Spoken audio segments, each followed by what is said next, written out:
mentioning miracles if you don't have permission to do that. Generally, they call the karamat hayd al-awliya. It's like the menstrual cycle. You don't tell people when you're menstruating. If somebody has a karama, something happens at their hand that's miraculous, they should actually hide it.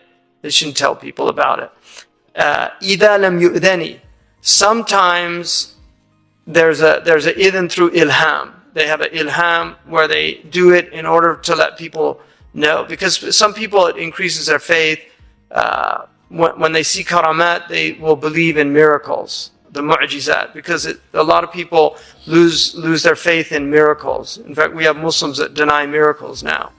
Say the only miracle of the Prophet ﷺ is the Quran, which is not true.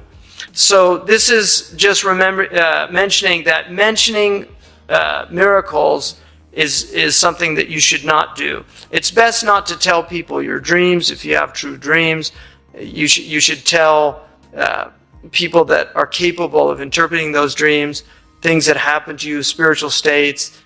Those things are best kept to yourself, because you'll either get people that are envious, the danger of ujub, of vanity, and also that those things can be taken away from you for that reason, because it's a test of people's sincerity as well.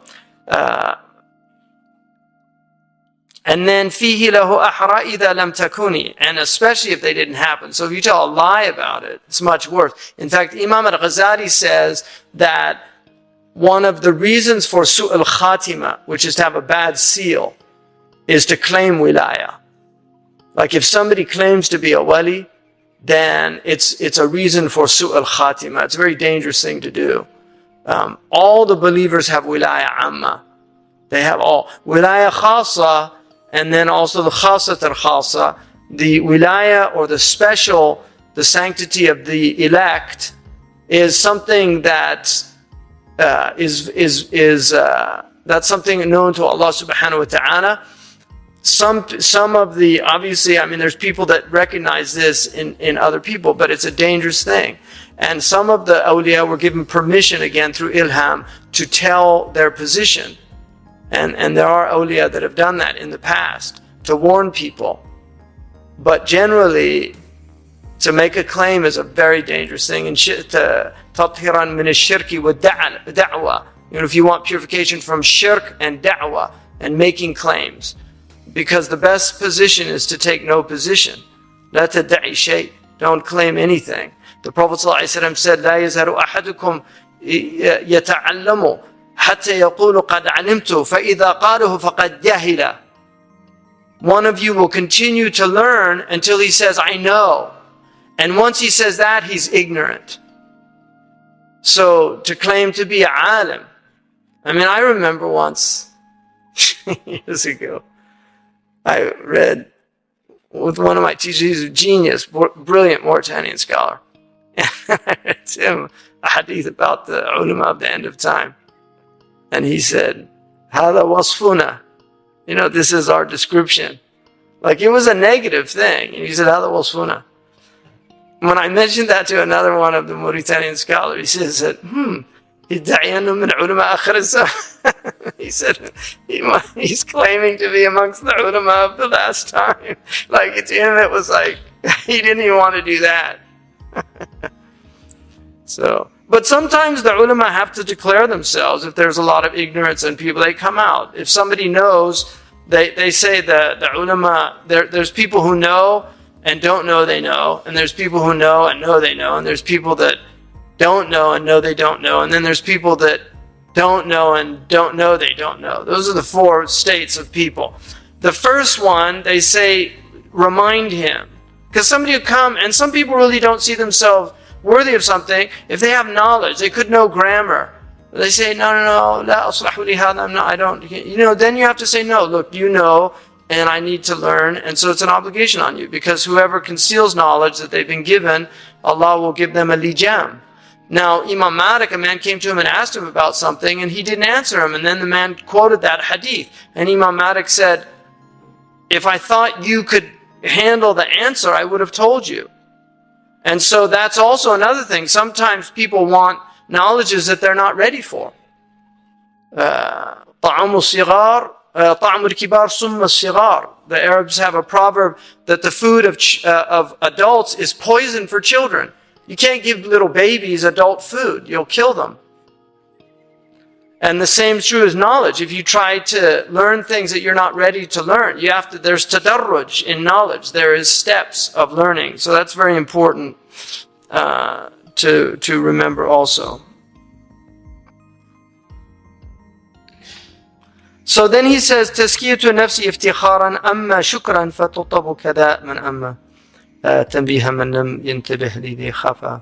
So he's saying تزكية النفس is to say that I'm this, that, or the other, and boast about it.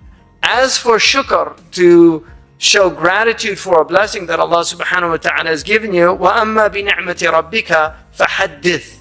Speak about the blessing of your Lord. That blessing of the Prophet ﷺ was the guidance that he had been given to give to people. And he also said, أَنَا حَبِيبُ اللَّهِ أَنَا سَيِّدُ وَلْدِ آدَمْ وَلَا فَخَرْ. I mean, it's very important that the Prophet ﷺ said, when he said, أَنَا سَيِّدُ وَلْدِ آدَمْ, I am the Sayyid of the children of Adam, he said, وَلَا فَخَرْ, and I'm not boasting. He was told to do that by Allah subhanahu wa ta'ala. So you can tell people about, again, but as an act of shukr, you can talk about things, but again, it's very tricky because the shukr of lisan, they say, is to Alhamdulillah, I have good health. Alhamdulillah, Allah subhanahu wa ta'ala blessed me with a good job. Alhamdulillah. That's tahadduth bi ni'millah.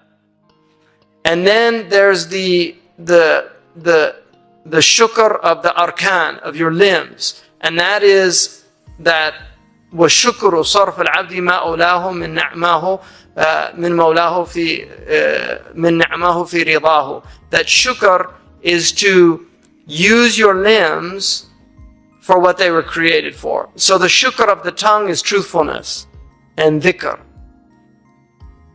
That's the shukr of the tongue, is to be truthful and to remember your Lord. The shukr of the eye is to look at the creation of Allah and take ibrah from it, but not to look at those things Allah prohibited you. That's the shukr, to use your limbs in what they were created for. And so that's what he says. Now, about tanbiha man lam yantabih lidhi khafa, that's like a teacher who tells his student, خُذْ عَنِّي فَوَاللَّهِ أَنَا مَقْبُولٌ, يعني take from me before I leave this earth. So he might encourage somebody to take, I have a lot of knowledge. Like Sheikh Abdullah bin Bayya is somebody, he has a lot of knowledge. He can say, take this knowledge from me, because I have knowledge to give. Take it from me. So the scholar can do that to a teacher. Imam Ali radiallahu anhu, that's what he said to people. He said, I have all of this knowledge, take it from me. And the ulama can remind people to do that. ينفعه كما جرى ليوسف, because Yusuf alayhi salam, when he said, اجعلني على خزائن الأرض إني حفيظ عليم, he said, let me be the caretaker of the storehouses, the treasury, the storehouses of Egypt. In fact, they say, there's a book I have called Fadailu Misr, the virtues of Egypt. And they say it's enough for the people of Egypt to be proud that Allah subhanahu wa ta'ala said, ala khaza'in al-ard. Like, al-ard is the whole earth, but he meant Egypt. This is itlaq al-kull ala al-ba'd. It's to use the whole for the part. It's a type of rhetorical trope. And so just the fact that he said, make me of the khaza'in al-ard, and instead of saying Masr, that it honored Egypt. It showed you how great Egypt was as a country. And so Yusuf alayhi salam was telling them, he told him, and that's why they say you can write a CV and tell people what you did. That's not tazkiyah, it's not boasting, it's not. So You can do a curriculum vitae, tell people what you're capable of doing. If you're qualified to do something, then you should tell people if it's appropriate at the time. But to sit around and just say, oh, I can do this and I can do that, and by the way, I can do this also. There's people that talk about themselves all the time. It's very interesting to see biographies on like documentaries where they have biographies. I watched a biography recently, and what was so fascinating was everybody talked about themselves instead of the person that the documentary was about, because they were all narcissists. They were just egoists. And it's just so interesting. Instead of talking about the person, they would just talk about themselves in relation to the person, but in a way that it was clear they were just talking about themselves. And people love to talk about themselves. They have whole books on, how to win friends and influence people. They just say, just listen to them. Because people love to talk. Spies learn to just agree, because people will start telling everything. If you just say, oh, I couldn't agree with you more, they just keep going. So